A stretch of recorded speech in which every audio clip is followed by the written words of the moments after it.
Welcome in now to the social distance series, SVP Pods, Stanford Steve and the Bear, Sports Center with Scott Van Pelt. You're moving lines all over the place. Stanford Steve, man, thanks for joining me. You're a busy man these days. I feel like you're all over the place. I see you, hear you everywhere. How are things? You hanging in there? Yeah, we're. I feel first of all awesome to be with you, man. Think the world of your work. Always trying to follow stuff. We actually got to your breakdowns on SV Pod last week. There were some teams that if we want to get into it, we can get into how the hell Miami of Ohio's that high and stuff like that. But I appreciate you doing your thing, and I think the recruiting thing is fascinating. If we could talk about that with just the idea of no camps and no unofficial visits possible. But we're good. Home is a little different. Mom's got a lot more on her plate. Dad's just trying to help out and stay out of the way on bad days. But I feel fortunate enough to be able to go in every night and still do Sports Center with Scott. So it's not the same as it was. It's a ghost town. The campus, we usually have, I think, 3,800 people on campus. And I think last night I saw maybe 15 people. Wow. So it's, we got our mask on and everybody's doing, I think the show is really, I think it's grown in the way we needed to with creativeness and trying to come up with content because we don't have any highlights, whether it's going back and our production guys going back and looking at old games and cutting old highlights, stuff like that. I think they've done a good job of coming up with new stuff and keep the people watching and hopefully giving people a break for an hour. In these times where, people's minds are on other things. For sure. Well, look, the reason I love talking to you, you're one of my favorite sort of voices in the college football space. I think you're reasoned. You come from it from a player's perspective in a lot of ways, and you have a great perspective. But I kind of want to, before we dig into just some college football talk and just talk shop there, I want to get a little bit into your background because you played at Stanford. Mm-hmm. I actually did a little bit of research. So you're a three-sport athlete. Yep. Played a little quarterback. And you had like 1,200 yards receiving as a senior, which back in 1995. That's no joke. That was not the spread era. So I want to just before we start talking some ball. What was your recruitment like? I'm curious. Like, did you take some official visits to other places? Was there like a really memorable experience from your recruitment that kind of comes to mind? Yeah, I was fortunate, man. I was really fortunate. My dad, growing up, was a coach, and I was always with him. I had an older brother who ended up playing football at Columbia. My brother's oh man, I always lost on the math, but he was in high school. He was a senior in high school when I was in, say, 5th grade. So I had always strived to be better, and my brother took it to me no matter what sport we were playing: football, basketball, baseball. But I loved it because I knew I had to always get better. My dad was, these kids nowadays. I think the problem when I've done some interviews talking about parents and upbringing. I think the problem is too many parents are involved now, and I get it because we don't have the volunteer coaches that we have to do, and everybody has to work more now. But growing up, my dad was my coach in Little League and Biddy basketball, but he was the hardest on me. Nowadays it feels like, oh yeah, we're gonna let Steve pitch and play shortstop, and this it was the complete opposite. I was gonna earn my trust and playing time. So that I learned that growing up, and it developed a really good work ethic. And, I can remember in 7th and 8th grade, like 8th grade, I was too big to play football. And I just remember getting up every morning before that and going for a 2.5-mile run. And just all I could think of was basketball season. I just wanted, that's all I had. And I had all of my other buddies, and I grew up in a football town, which really hurt not being able to play football. But I just put everything into basketball, and then baseball was right there. And, it just grew into a work ethic and a mindset that I always could play up. I wasn't afraid of everybody. I had good size. I was probably 6'3". I was a stick, but I was tall. Probably 6'3", 165, 170 in 8th grade. But I could ball. By the time I graduated 8th grade, I could dunk. Ended up playing varsity in every sport as a freshman. And sophomore year, got the ball as a quarterback and really started to open people's eyes, I think. I never played quarterback growing up. I was always the biggest kid on the team. I played line. And, like, growing up, it was like, all right, I like playing defense better because I could go get the quarterback, blocking for, 6 straight years, gets a little old where everybody else is getting all the praise. But it really, I didn't speak out. I never complained about anything. Like, it just, like I said, all this just built up into a mindset. And then the recruitment and and everything really opened up in my sophomore year. I got some, like, FedEx packages from, like, BC and Syracuse. Like, I didn't even know. And then you open it up, it's like a scholarship offer. I'm like, I didn't take the SATs yet. I didn't take anything. And I'm like, this is starting already. So my dad passed after my sophomore year, and it was just that was tough. But I tried to funnel all that aggression into working out and everything, and just try to, not hold it in, but just use it as something, motivation, and just always, to this day, I always say I'm just going to try and make him proud. And that's just always stayed with me. I'm 43 years old now, and I think about it every day, whether I'm going to work or, doing an interview with you, what would Dad do, make him proud. So it was – and then, junior year had an unbelievable junior year. We won a state championship. We won in basketball and football, got beat in the state semis in baseball. And that's when that spring, everybody was coming around. Frank Solich was at Nebraska. He came into Ansonia High School. The Notre Dame, letters are coming with the gold helmet on there. Guys are coming to the high school, and it's starting to, hit you.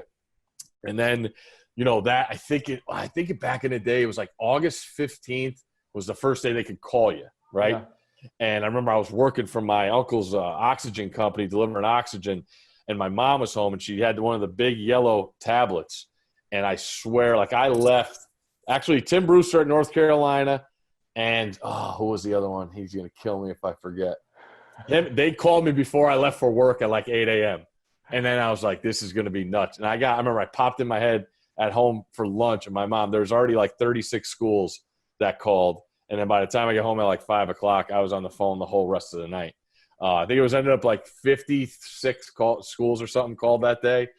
And that was just like, all right, we gotta narrow this down now. But you're 17, 18 years old. You don't know, what obviously you're getting told everything you want to be told. All right. But you're building up these relationships with these guys. And like I said, they're telling you everything, how great you're going to be and all this. And that was the toughest part. That is talking to these guys every week and, then having to tell them no.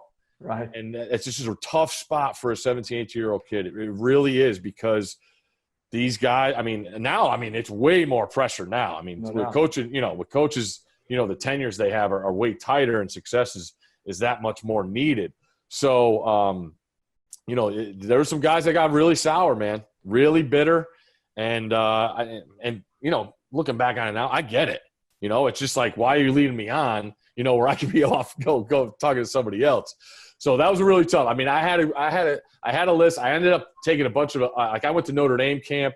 I went to Syracuse camp. I went to BC on an unofficial.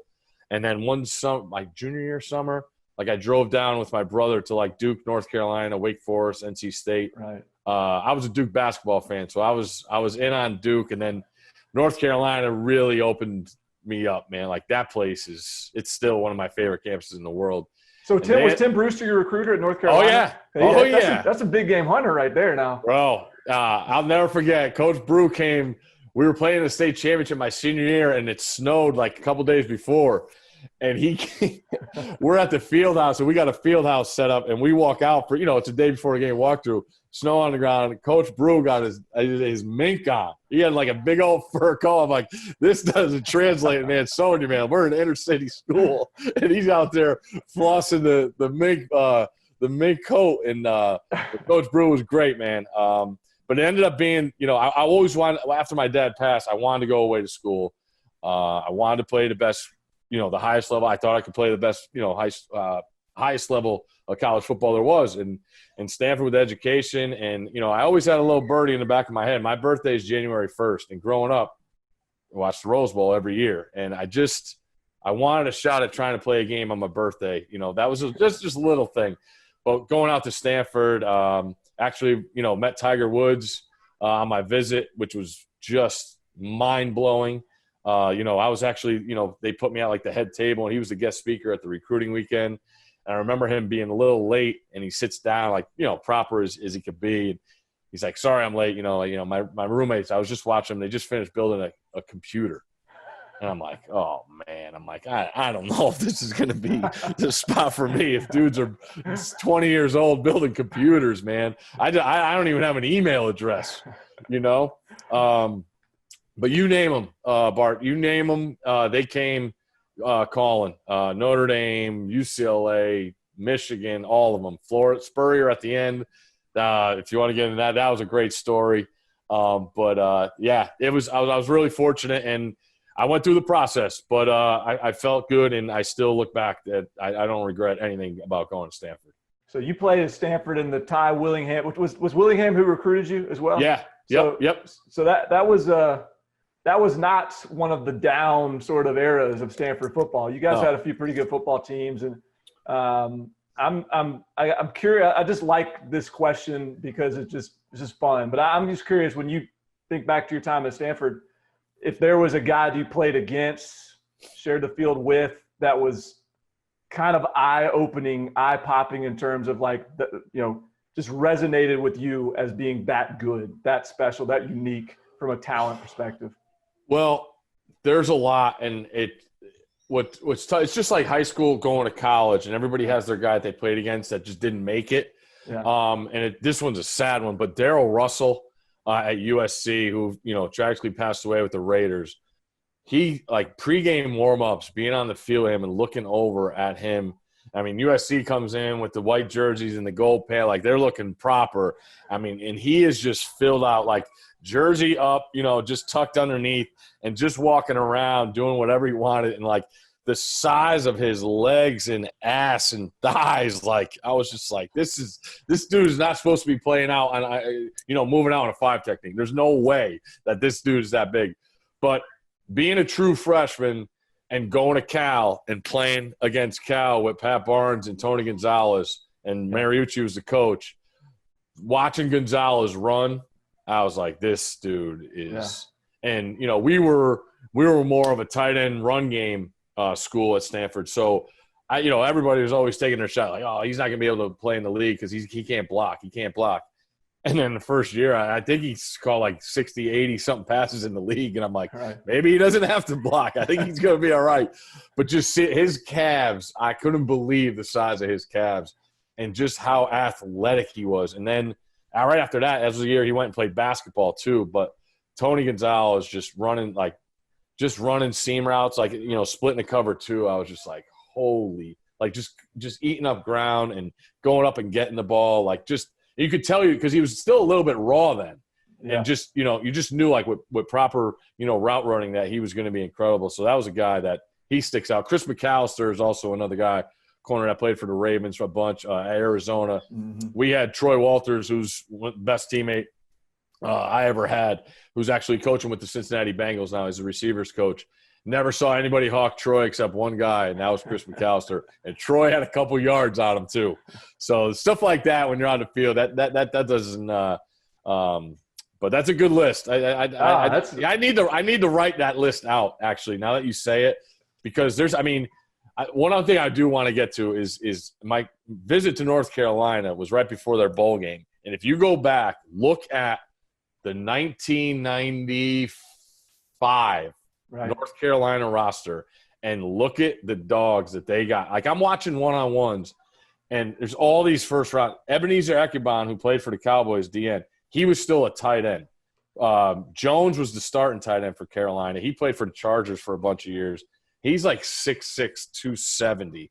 And then Greg Ellis, Vonnie Holiday are playing D-line. And watching those guys, I'm just like, I couldn't believe it.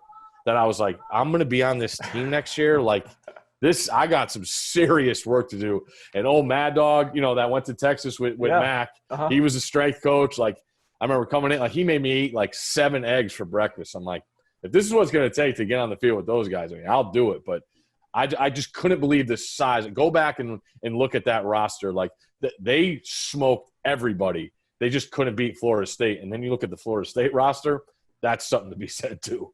It's good. It's a nice kind of reminder of what Mac Brown might be able to do again at North Carolina. When you think about how talented those teams were and how much, especially line of scrimmage, D-line talent is in the Carolinas. Like, he could run this back again, and he's kind of on his way. No doubt in my mind. Yeah. No doubt in my mind. Schedule's a little tricky this year. I will say that. So before we get out of your playing days, I also want to ask you this one, because you've sort of alluded to some big games you played in your career. Just when I've heard you talk about, your perspective on games coming up and everything. And so I'm curious from a player's perspective, and you kind of played in a different Pac-12. You mentioned all those dudes. Like, I mean, there's still dudes out there, don't get me wrong, but like that, it felt like a little bit more of a competitive conference back then. What was the environment that you remember, whether a single game or just sort of every time you went there, that really struck you as just a really eye-opening environment? I'll give you a couple. We went to Washington State. We needed to win to make a bowl game, or to clinch a shot to beat Cal and then still make a bowl game. We were 5, and we started off the year 4-1. We were ranked like 12 in the country. We beat Notre Dame, and then we fell off. Guys got hurt, and just a rough. But we went that year. That's the year Washington State went to the Rose Bowl, and we went up to Washington State on what was Leafs' last game, their senior day. And I've never seen anything like Pullman, Washington. Like, you fly in there, and there's nothing. There's old stories that George Raveling, who was the basketball coach, would only fly in recruits to Washington State at night so they couldn't see how there really was nothing when you're flying in. But, I remember the game was, it was like, 3 o'clock local time maybe. But we got a pregame. We're staying in Moscow, Idaho. There's like one hotel there. And coach was like, after breakfast, go out. It's cold. It's last week in November. Go out and get yourself, walk, get acclimated. And I'm like, no way. I'm not doing that. And so the guys like, come on, let's go outside. And I remember walking outside. It was like 1:30, 2 o'clock. It was getting dark. And I'm like, this is going to be nuts. And sure enough, we go up, we blow a lead, but Leaf strikes the Heisman pose on us and beats us and really clinched that was a rough flight home, man, knowing that we weren't going to a bowl, because we had a great year the year before. And those seniors, I remember just seeing those seniors on the bus, realizing we weren't going to a bowl. But also Washington, Marcus Tuiasosopo lit us up. It was NCAA record. I think hopefully it got passed, because every time I see it, it's our game. He threw for 300 and ran for 200 against us. Our defense had our assignments a little mixed up on the old Okie option. So we lost 35-31. But Husky Stadium, man, is still the loudest place I've been in. When it's cranked, man, like I've just never felt like we were a two tight end formation. I just remember we were trying to audible, and I'm on the left side, and Todd Husak's our quarterback, and he's just trying to lean over it, and there's no chance I got a hearing him, like no chance. And thank God, for hand signals and stuff like that. But you watch, Husky Stadium when it's right, that camera's shaking, the noise goes up off the overhangs and comes down. That thing is real. And I did do Autzen Stadium. I'm going to ask about Autzen, because I've heard this is before. Autzen. Autzen to say it's just they're way more ruthless and mean. But yeah, we had an unfortunate day there against Achilles Smith. That was on kickoff return. We had to do kickoff return 10 times, so that'll tell you how well that day went out. But what's the USC horse Traveler walking out of the tunnel at the Coliseum? Almost stepped into his poop. Pregame. That was memorable. We played at North Carolina 2 years later with all those guys and got beat on a block punt. That was crazy. I still think, I'm sorry, people are going to hate me, but Notre Dame's the most overrated game day experience ever.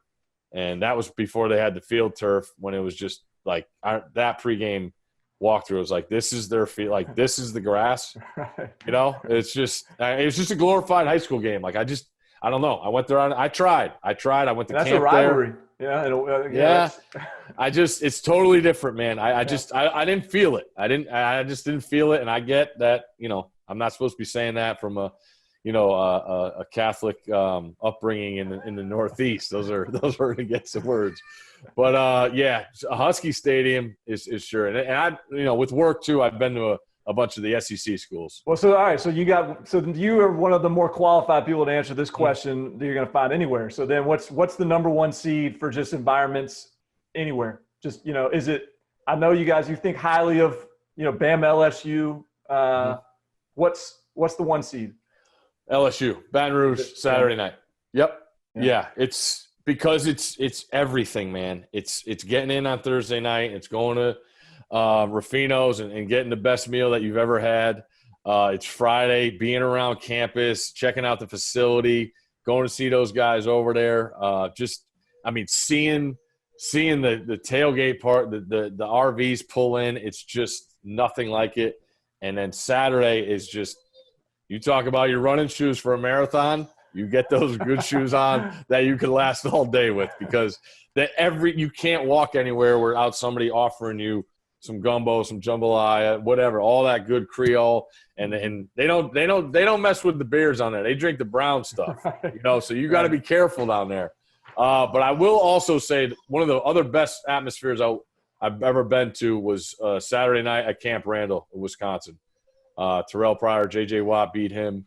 That was special to see those people. They're like the second best people. I shouldn't say second best. They're in the next nicest fan base to me for experience-wise. You go to Wisconsin, you're going to have a blast. So give me LSU, give me Camp Randall. Those are two good ones. Neither of which I've been to. What do you got? I don't make the trips. I'm sitting there at home watching these games. Or on Friday nights at high school games, or okay. I haven't experienced enough. My best one so far is the whiteout at Penn State a couple years ago. That was pretty good. But I still need to go Death Valley. I still need to go Camp Randall. I got a few more to check off the bucket list. All right. So let's get into the season. I want to hear a few. It looks like, fortunately, they won't play. We're getting there. So I want to hear a few of your teams that you think you got to beat on, good or bad. Like, do you have a team right now that you think is maybe being overlooked, undervalued? And you can factor in all this, COVID stuff too. Yeah. Because some teams may have an advantage of that. I haven't really assessed things from an under and over value yet, Bart. It's just, there's too much unknown. And that's why, I'm definitely planning on picking your brain, but I don't know, the depth charts now. Right. We just saw. I know this is totally off but Daniel's going to Georgia now. I know Newman's probably going to be the guy there. He was granted the waiver, I believe, and I really like Newman a lot. So I think that's a great fit. But no spring ball anywhere. I just really think all right. Here's one for you. I just if I had to pick a team to win the national title right now, I'm going Columbus. Give me Ohio State's roster and give me Ryan Day. Because I don't think he's going to be there long. That guy is as good as it gets, and I love the guy. But all right. Everybody's loved him the last couple of years because of the Herman effect.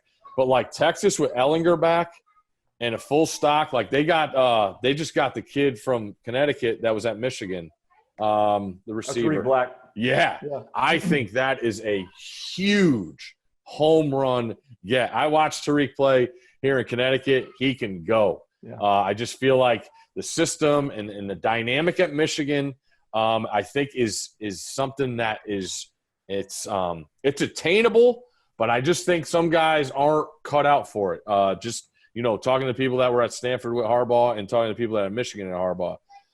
So I think this thing for Tariq Black can be enormous, and you saw Duvernay, what he did. Right. I'm not saying Tariq Black is Duvernay, but Tom Herman knows how to get the ball to his best guys. And I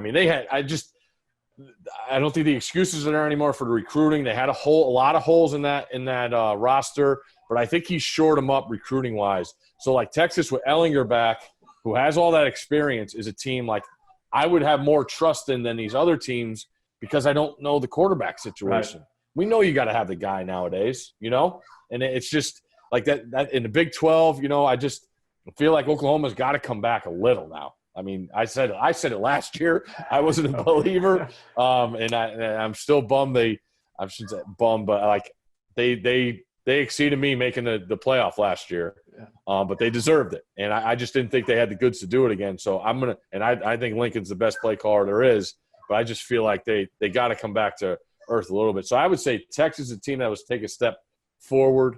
Out west, the Pac-12 South is like recruiting. We talk about that. Daniels was really impressive. Last year, stepping in, into the fire. I don't think again the Pac-12 like they got to win some of these out of conference games to get the respect across the country. They've had their opportunities, they just don't do it. I really want to see Ohio State go out to Oregon. I think Oregon takes a step back this year. I think Cal. I think the world of Wilcox. I really want somebody to hire him out of Berkeley because I'm tired of seeing him. I really think he's the real deal. We touched on Carolina. I think they're going to be everybody's flavor of the month. Obviously, everybody loves Mac. They have the quarterback back, Big Sam, who I thought the world of watching him last year. I couldn't believe the things he did as a freshman. But that schedule's a little tricky with the start. They got UCF, and then they got Auburn. So they could lose some shine real quick. But I feel like if I had to sell, I might sell on them now because of how much they're going to rise in terms of perception. Because I call it fake momentum. It's you win your bowl game, your quarterback's back, and you're doing supposedly well in the recruiting world. Some of that stuff means something, but the other two things really don't. Right. So I'm not doubting him. I would probably sell because I think you might get caught with some in some tough spots they're going to have early on. I want to circle back to Ohio State because I thought it was like you were the way you answered that. It sounds like you're pretty much like you're a big believer in Ryan Day, and I'm just curious from your whatever insight you glean and all the people that you talk to, what has you so bullish on him? He's just real. Yeah. I really think there's an authenticity there. And I think coming out of the Urban suspension, players were the guys I talked, they were we're good. We're good. And you did see what they did, when he was there. And then you just, I don't know. It felt like, if you go back and look at that, it felt like Urban pulled the reins back on that team that year. I could be wrong, but that's the perception I have. And that's what it looked like to me because I thought they were as good as anybody in the country. Mm-hmm. And I think the authenticity, shows up in recruiting. I think he's a ruthless play caller. If you got a weakness, he is coming at it fierce, fast. I mean, you saw the scores he put up in the first quarter last year. That's not accident. That's a guy that is dialed in and going after things and saying, all right, go ahead and stop it. I was on the sidelines for the Fiesta Bowl. I still can't believe that they lost that game. I thought that was as physical a game as I have been. I was just, you talk about eating that up, man. I couldn't get enough of that game. Just starting out going to watch Chase Young and that Ohio State D-line individual, that's my favorite thing to do pregame at any game is watch Larry Johnson do his D-line drills. It's my favorite thing. But the roster, his play calling, I think his players are all bought in a different way, than with Urban. I just feel like Urban was just always going to, keep everything ahead where Ryan Day is more of a, day-to-day, let's get this done. And I think that resonates. I think he resonates more with the young kids now, which I still think is really hard to do. All right, so let me take you to a couple other coaches that are in a little bit different place in their career right now, or at least in the trajectory of the program. Yep. So I think that you and I were on the same page with Scott Frost at UCF. I got on that train quick, and I'm not going to say I'm still not, but was a big believer in that hire. It hadn't happened quite as quickly as I probably expected. I'm just curious from the Nebraska standpoint, like, should Nebraska people be restless? Should they be patient? You're good at bringing perspective on these kind of things. You've done that with a lot with other coaches before, I know. What do you think about Nebraska with Frost right now?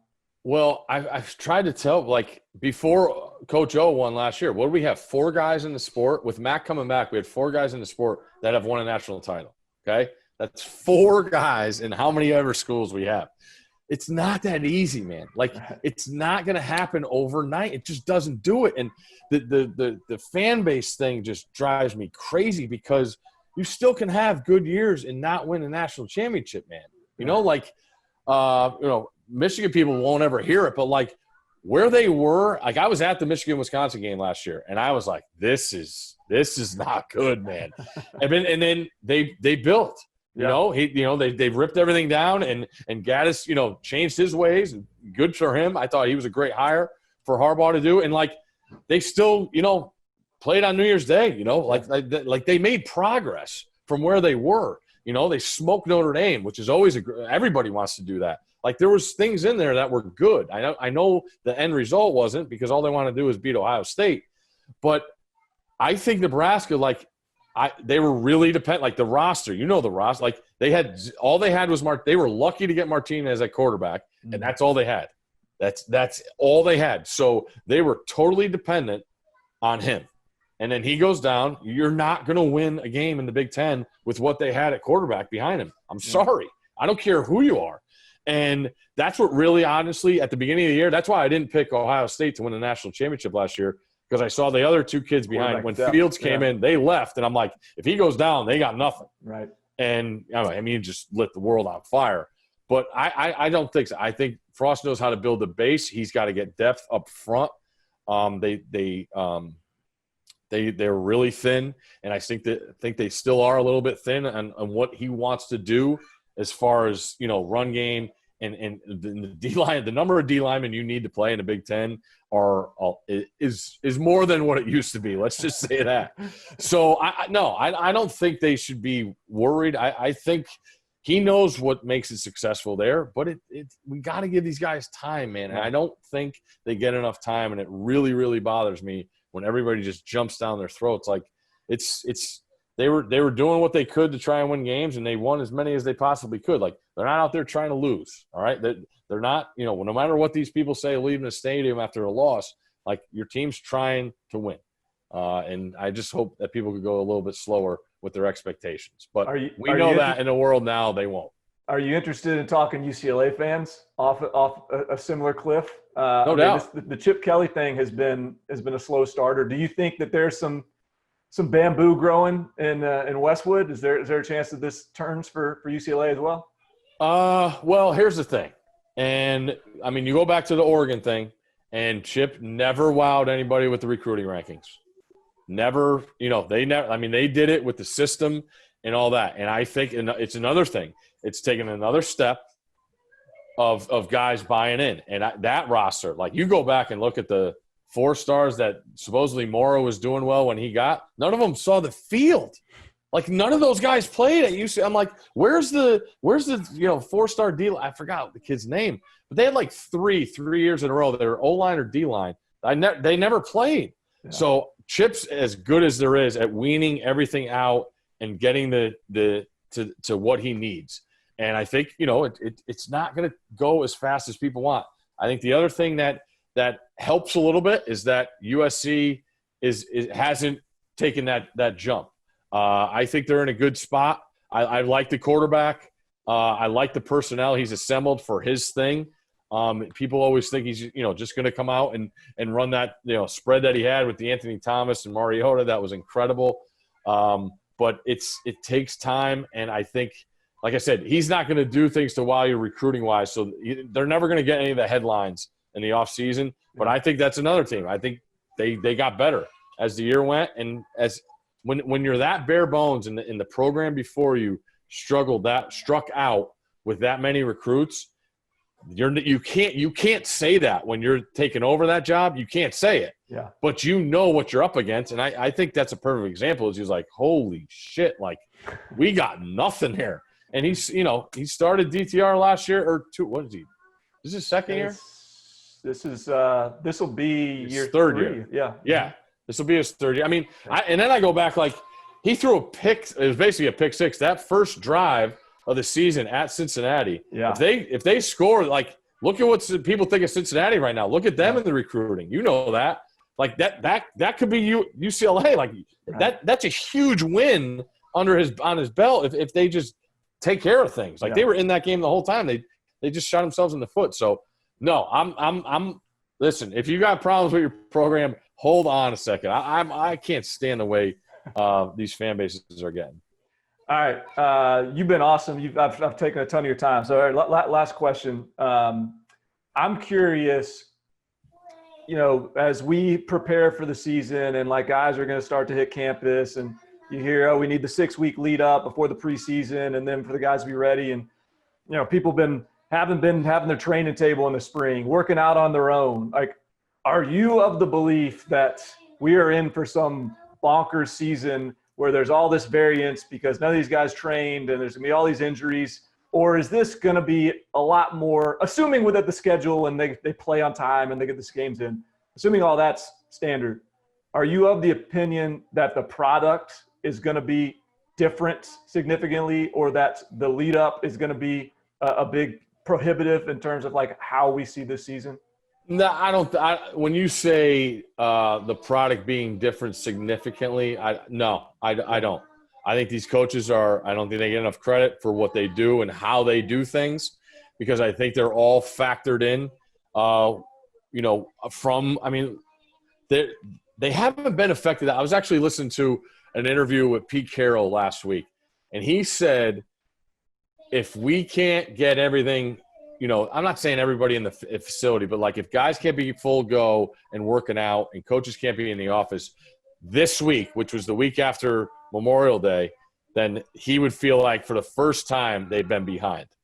So we had Brian Kelly on with Van Pelt, like third week of March. Mm-hmm. And he said, as long as we're back and running July 1st and we get our 8 weeks, well, we'll be good. We have the trust in our players. We have the strength programs built, and I think that is sustainable. I really think. I mean, is there going to be some bumps in the road? Of course there is. There's bumps in everything, and are people going to look right at the injuries? Probably, but this is one other thing that I feel like has changed a lot, Barton, with players, and that's just self-pride and accountability. Right. Like these guys are going to be more than ever looked at as, were you doing what you're supposed to be doing? I understand that you couldn't do that, but everybody could go out for a run. You're not going to be in the best shape that your strength coach is going to get you when you're in every day, but you still could be doing something. And that's where I think some of these players, when they come back, are going to need some criticism because the coaches are going to get it all, and it's just not fair at all. Yeah. These guys are old enough. They travel around and doing their camps, at the end of high school and in college. Like they know what it takes now, and I just feel bad because I have a feeling that a lot of the blame, as it always does, goes on the coaches, and they don't deserve that. Well, this has been awesome, man. I really appreciate it. It's been fun. I know you got kids to teach at home. You got a move coming up. You got all kinds of stuff going on. So thanks for taking some time, and that was fun. Like I said, whenever you need me, I enjoy your work. Guys like you, I appreciate how hard you go at things and how true you are to what you believe in and what you say, and that just comes from the hard work you put in, man. I really believe that. All right, man. Hey, I appreciate it. Best of luck. We'll talk to you Before soon. I let you go, though. Yeah. Pepe's, Sally's, or Modern? I mean, Pepe's, but to be honest with you, when I was up there at Yale, like I didn't experience all of the local food as much as I should have. Okay. So I think I maybe only went to Pepe's like twice maybe. Okay. And so I was. Don't tell people that when you come back up here, though. I know. Just secretly get out and go to those spots. I know. I will. I'll figure it out. All right, brother. I appreciate you.